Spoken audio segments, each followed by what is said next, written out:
Standard 11th Business Mathematics Exercise 2.2. First question, find x if 1 divided by 6 factorial plus 1 by 7 factorial, that is equal to x by 8 factorial. Okay, so this is called factorial. Since this is new for you all, if you write like this is called as factorial. Okay.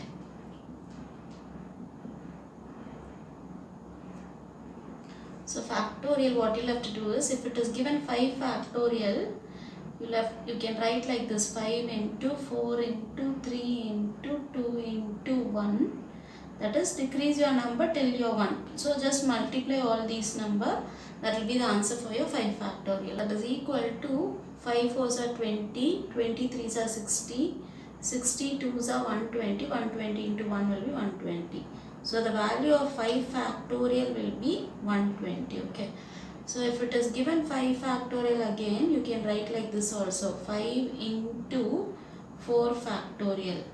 Otherwise, 5 into 4 into 3 factorial. Otherwise, you can write it as 5 into 4 into 3 into 2. It depends upon your question. You can write like this. Okay. So all these are 5 factorial only. So now we'll go to the sum. 1 divided by 6 factorial. Just see which is the least number in this. So 6 factorial is the least. Okay. So I'll just keep the 6 factorial as it is. Convert this 7 factorial and 8 factorial to 6 factorial. Okay. How to do that is 1 divided by 7, you can write it as 7 into 6 factorial. As I wrote it here, 5 factorial, we can write it as 5 into 4 factorial. Same way 7, you can write it as 7 into 6 factorial. Because I got 6 factorial here, I'm just changing all the terms to 6 factorial. Okay. So that is equal to x, we leave it as it is, divided by this 8 factorial also, you can convert it 8 into 7 into 6 factorial. So in all the places you will have 6 factorial. Okay. Now take out this 1 by 6 factorial common towards your left hand side. So 1 by 6 factorial is already out. So you'll have only 1 over there, plus 1 divided by, again 1 by 6 factorial, if you take it outside, you'll have 1 by only 7 will be left out there. That is equal to x divided by 8 into 7 into 6 factorial. Now you can cancel this 6 factorial and this 6 factorial. For that only we are just converting it. Okay. So now go for your LCM here. Just multiply 7. 7 plus 1 will be 8. So 8 by 7 is equal to x divided by 8 into 7.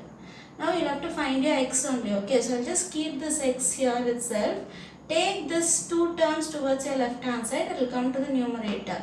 So as it is like this, 8 into 7 divided by 7. Now you can cancel this 7 and this 7. Therefore the answer of x will be 8 8s are 64.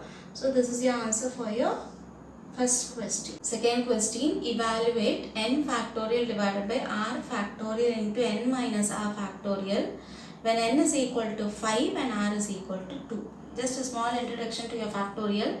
This symbol is called as factorial.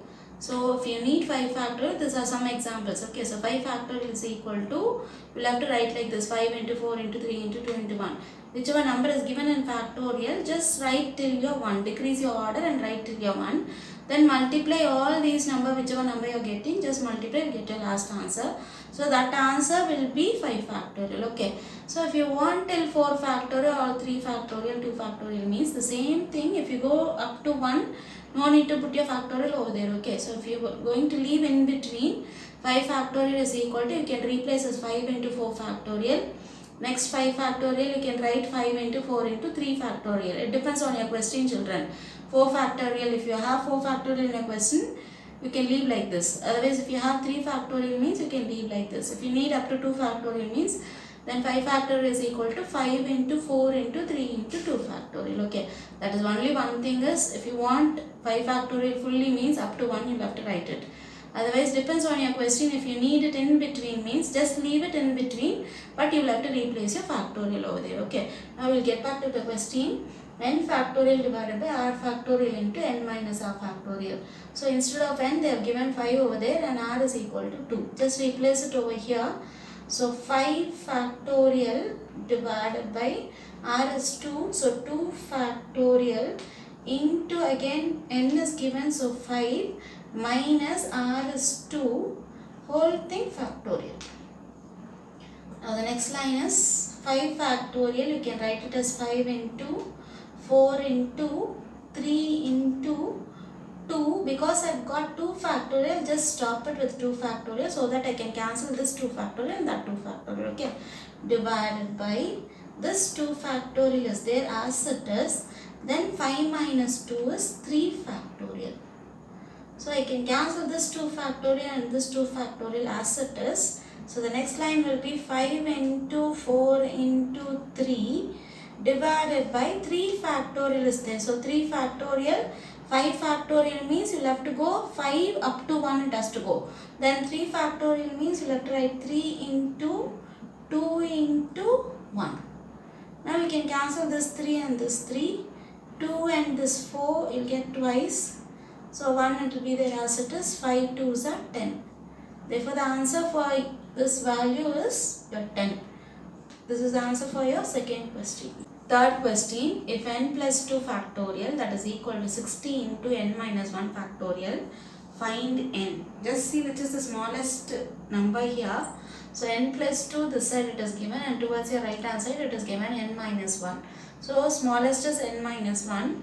So we'll just convert this n plus 2 till n minus 1 factorial. Okay.